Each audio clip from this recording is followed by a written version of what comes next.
This is Docere Digest Podcast, breaking down health concepts. This podcast is brought to you by Docere Life Center. This innovative clinic is finding new solutions to the evolving challenges mankind faces in the 21st century. By utilizing cutting-edge technology and testing, they find root causes and also offer treatment with energy and nutrition. What is the mission? To dynamically change lives for the better while impacting families for generations. The information shared directly or indirectly in the Docere Digest podcast is not to be understood as or misconstrued as medical advice. This information is not a replacement for your current health provider who is acutely aware of your current health state and course of treatment. Any information shared about a product or service discussed by any host or guest on this podcast is not to be interpreted as a doctor-patient relationship.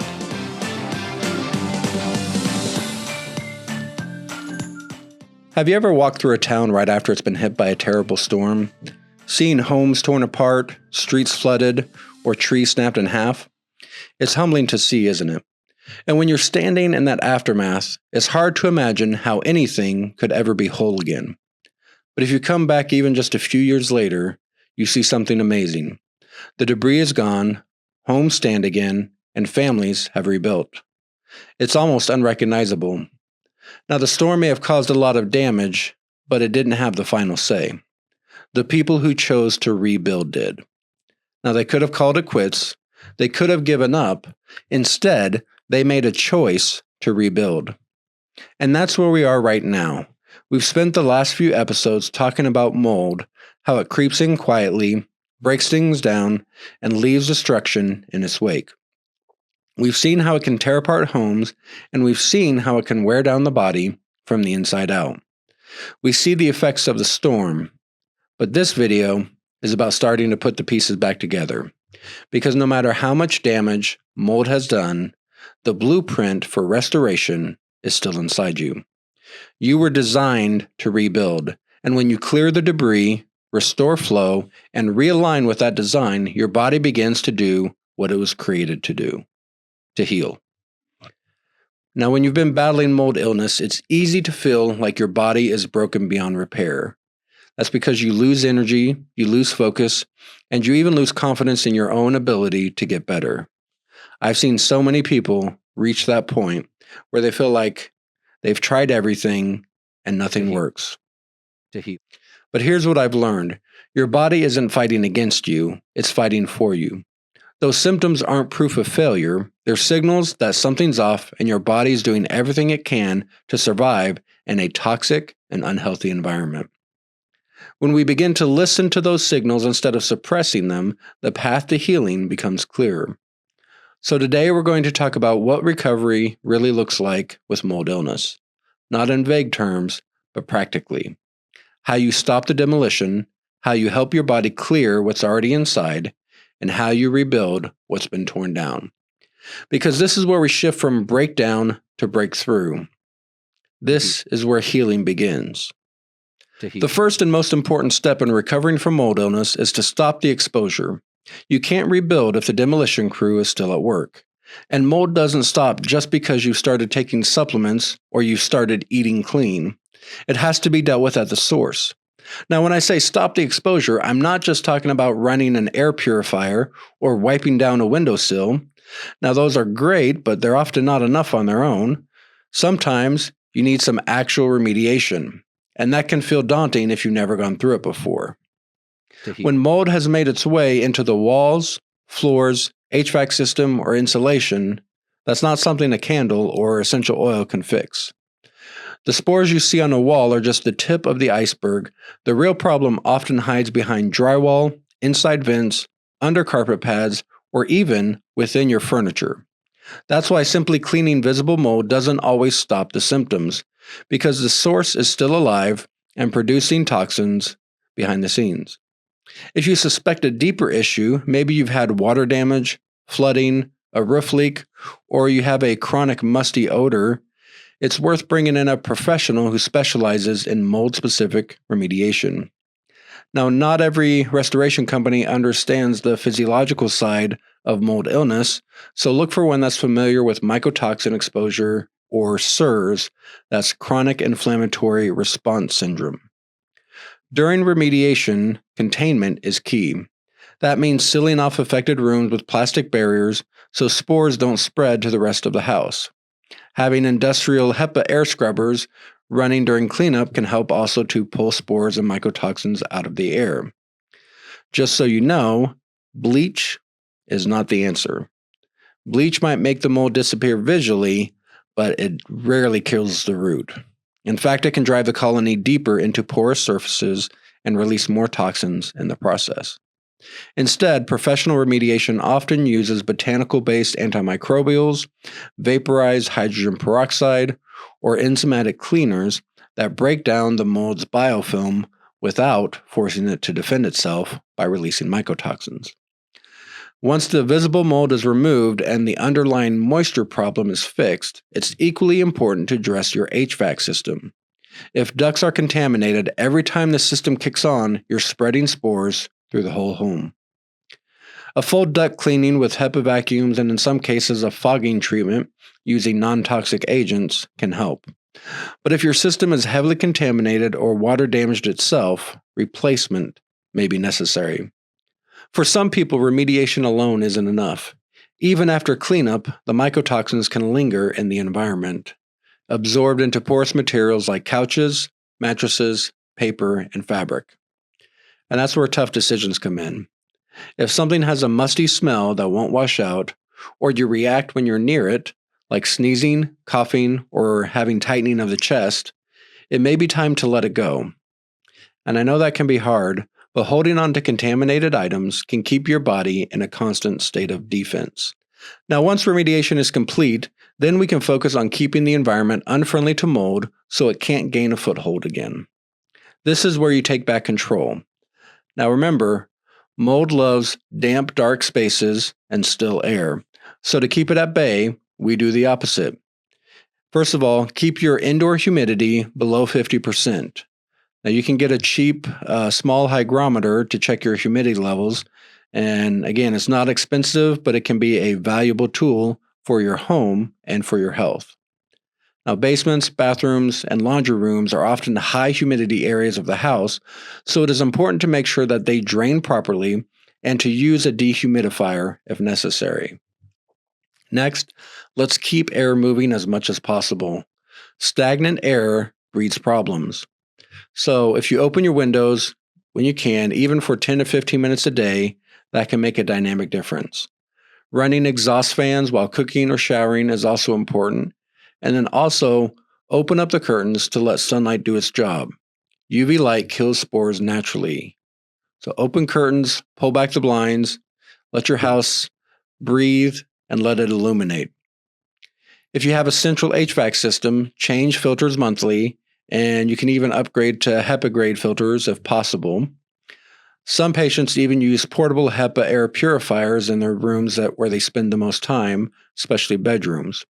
Now, it won't fix the root problem, but it will lower the load of daily exposure while your body tries to heal. In my house, we use an air purifier that also has a UV light setting and can also generate ozone. The UV can act as sunlight for air that travels through the purifier, and the ozone can actually go up in the air and go after the mold there, and it can even squeeze into some of those cracks and small spaces that mold spores can hide in. We actually had a minor mold problem at our last house, and running the ozone while we were out of the house 1 to 2 times per day for a week or two was actually able to clear it out for us. Again, that was a minor issue. It's not a substitute for professional remediation, especially in more significant contaminations, but it can help reduce some of the load and maybe even take care of smaller issues on its own. Another thing many people miss is limiting clutter. Stacks of paper, fabric piles, or even cardboard boxes in dark corners are common hiding spots for mold. So keep things open and simple. You'll breathe easier, and the truth is, stopping exposure isn't glamorous and it's rarely fast, but this is the most freeing part of the entire process. Because once the source is removed, your body can finally stop fighting daily re-exposures and focus on healing what remains in the body. It's like calming the storm down before you start rebuilding the town. Now, once you stop the exposure, the next step is to get the toxins out safely and gently. And this is where I often see things go wrong. See, many people want to change things as quickly as possible, so they try to detox either too early or too aggressively. And it backfires because they are detoxing from the cells and the tissues, but the liver is still bogged down and can't handle the extra load. You see, you can't clear toxins if your drainage system is backed up. This means all those toxins will keep traveling around the body until they find some place to settle. Often that's going to be in the muscles and in the joints, but they can also settle alongside organs or nerves as well. So think of your detox pathways like a city sewer system. Your liver is the main filtration plant, bile is the pipeline carrying converted toxins to the intestines so they can be eliminated from the body, and your kidneys are like treatment stations filtering out toxic waste into the urine. You also have your lymphatic system, which is like a network of underground sewer tunnels that carry everything to the subclavian veins so the drainage can be carried through the blood and filtered in the liver. Now, if any part of that process or system gets clogged, the whole thing begins to back up, and then toxins just keep recirculating. That's when you feel worse, not better. So the first thing we need to do is to restore flow. That starts with hydration. Not just drinking water, but actually absorbing it. So there are a couple things that can help with that. First of all, sipping on water throughout the day instead of drinking big gulps or drinking large quantities at a time can actually help you absorb more of the water. Also, adding electrolytes or trace minerals like magnesium, potassium, and sodium to your water can help you pull more of that water into the cells instead of just sending it through the system. Another thing to think about, if you're detoxing while dehydrated, you're basically trying to flush sludge through a dry pipe. It won't move well if it even moves at all. So hydration is really important. Next, we need the liver and gallbladder to be working properly. See, mold toxins are fat soluble, which means they exit through bile. And if bile slows down, the toxins won't get eliminated from the body and will eventually be reabsorbed. Basically, you're just recycling poison. Now that's where bitter herbs like dandelion, artichoke, gentian, and milk thistle can come in. If you take a small amount of those before meals, it can trigger your digestive system and thin the bile naturally. Another thing we can use is binders. These are substances that grab onto toxins that have been dumped into the gut and help escort them out of the body safely. Without binders, those toxins get reabsorbed right back into circulation. So some of the best binders for mold are activated charcoal, bentonite clay, chlorella, and modified citrus pectin. Each one binds to different types of mycotoxins, which is why many protocols can rotate them. The key, though, is timing. Always take binders away from food and supplements so they don't absorb nutrients that you need. And if you notice headaches, fatigue, or nausea after starting binders, that's not detox, that's recirculation. Slow it down, increase hydration, and open your drainage pathways first. Movement is another powerful detox tool. See, your lymphatic system doesn't have a pump of its own to push stuff through. It moves when you move. Even light activity like walking, bouncing, or stretching can make a noticeable difference. And for those who tolerate it, sweating is gold. Saunas, Epsom salt baths, or even brisk walks will help your skin release what your liver and kidneys can't keep up with. When these systems are flowing, detox stops feeling like punishment and starts feeling like progress. You'll notice less brain fog, clearer energy, better sleep, and maybe even an emotional release because your body is finally able to breathe and to exhale and to heal. Now, after restoring the flow, we need to restore the communication system. So this is the part most people never really think about. See, mold doesn't just fill your body with toxins, it scrambles the messages between your brain and your organs. It's like someone cut the power lines and now everything's trying to run off backup generators.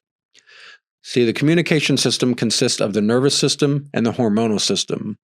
They are both important parts of the communication networks, but they operate quite differently. See, the nervous system is fast. It's the electrical signal that tells your heart to beat or your lungs to expand.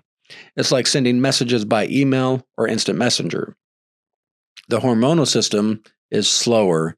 It's like the postal service, delivering chemical packages that carry long-term instructions about metabolism, reproduction, and repair. The bad news is that mold can disrupt both systems. So let's start with the nervous system. Mold toxins can inflame the brain, especially the limbic system, the part that controls emotion, memory, and the fight or flight response. That's why so many mold patients feel anxious or restless even when they're safe. Their brain can't tell the difference anymore. So we have to teach it again. A big part of that is the vagus nerve. This is the main bridge between your brain and your body, especially the gut. One of the best starting places is through breath work. Now, this isn't the unconscious, shallow breathing we do all day, but conscious, slow breathing for at least 5 minutes twice a day.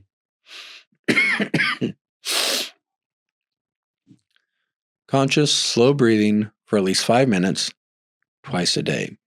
It tells your body we're safe now. Grounding is another one. Walking barefoot on grass or soil helps discharge built-up electrical tension and reduces inflammation through subtle shifts in cellular voltage. Another important part is cold exposure, like alternating warm and cool showers. This helps regulate your stress response and improve your overall vagal tone. Another way to help vagal tone is by humming or singing. The vibration through your chest and throat directly stimulates the vagus nerve.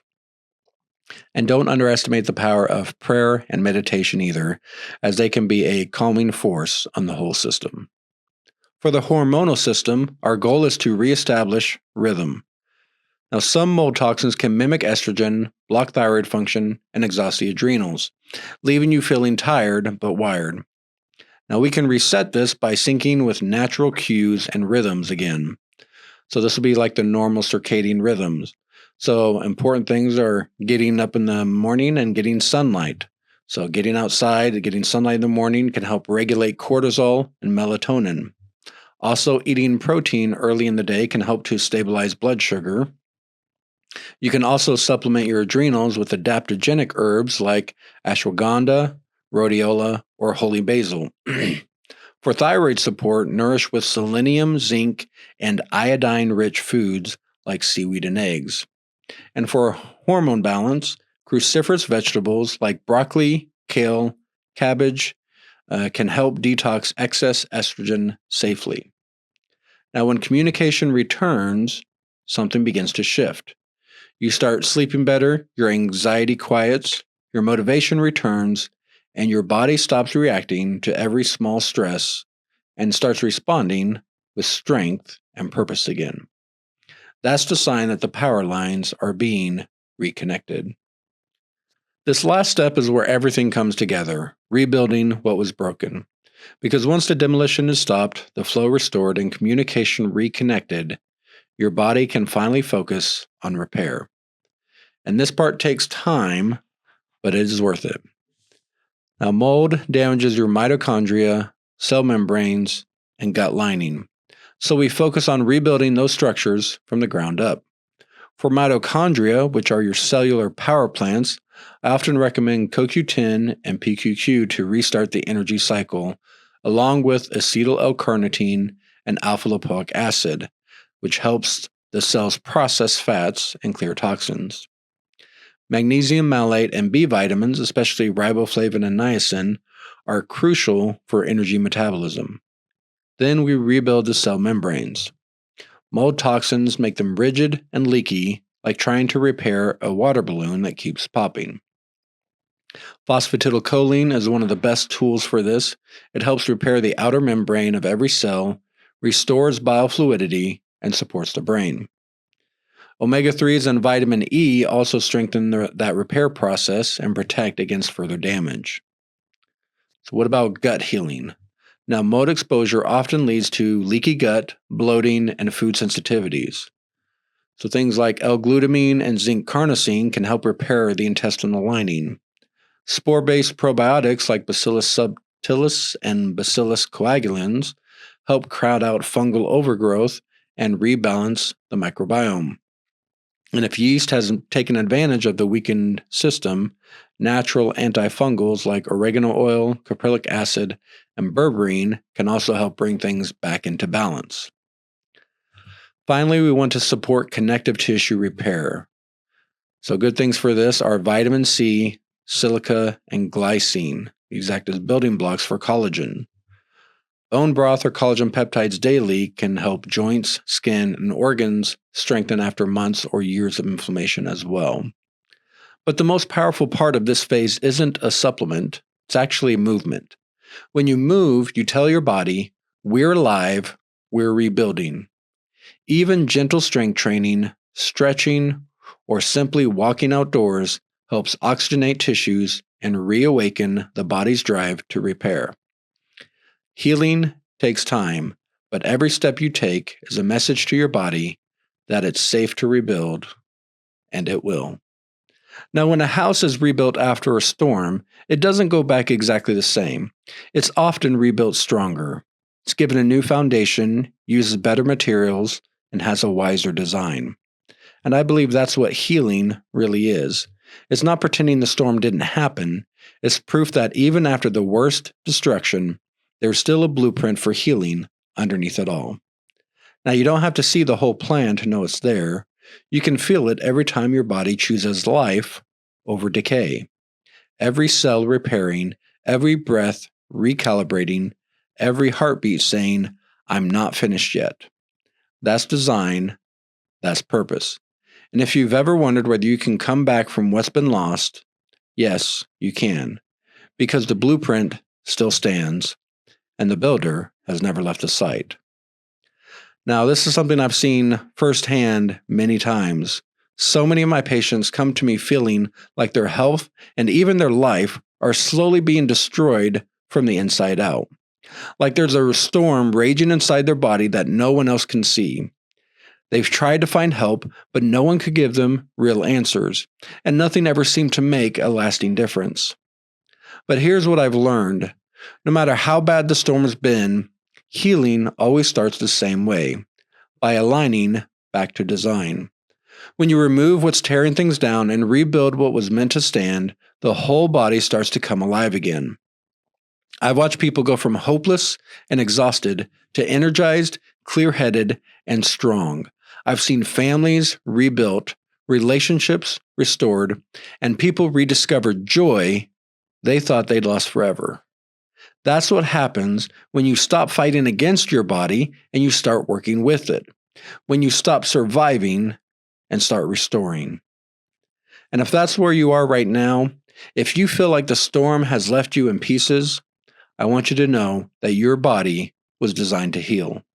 And that design, that blueprint, is still waiting for you to come home to it. Also, you don't have to rebuild alone.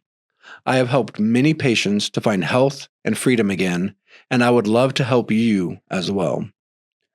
You can call the clinic or go to our website to schedule your consultation today, either in office or over Zoom. Now, mold might have been the storm that tore through your life, the storm that took your energy, your joy, and your confidence. But you get to choose if the storm has the final word. You can choose instead for the final word to be restore, repair, heal, or freedom. The final word belongs to you and the choices you make. You were made to heal, you were made to rebuild, and you were made to live whole. And if you take nothing else from this entire series, I want you to remember this. Your body isn't broken, it's communicating. Your symptoms aren't your enemy, they're your compass. And even when it feels slow, the work you're doing to heal matters. Because healing isn't just about feeling better, it's about becoming stronger, wiser, and more aligned with the life that you were meant to live. Now, this series may be ending, but your time of rebuilding, Hopefully it's just beginning. So take a breath. Take one small step today, whether it's opening a window, drinking more water, taking a walk, praying, or just simply resting. Because every small act of alignment brings you closer to wholeness. You were designed to heal. Now it's time to live like it. Till I see you again, take care and be blessed. Thank you for listening to the Docere Digest podcast. If you enjoyed this episode, please be sure to subscribe and leave us a review. You can also find all the episodes and show notes over at docerelifecenter.com. While you're on the website, also be sure to check out the blog where you'll find videos and articles to help you proactively rebalance your health.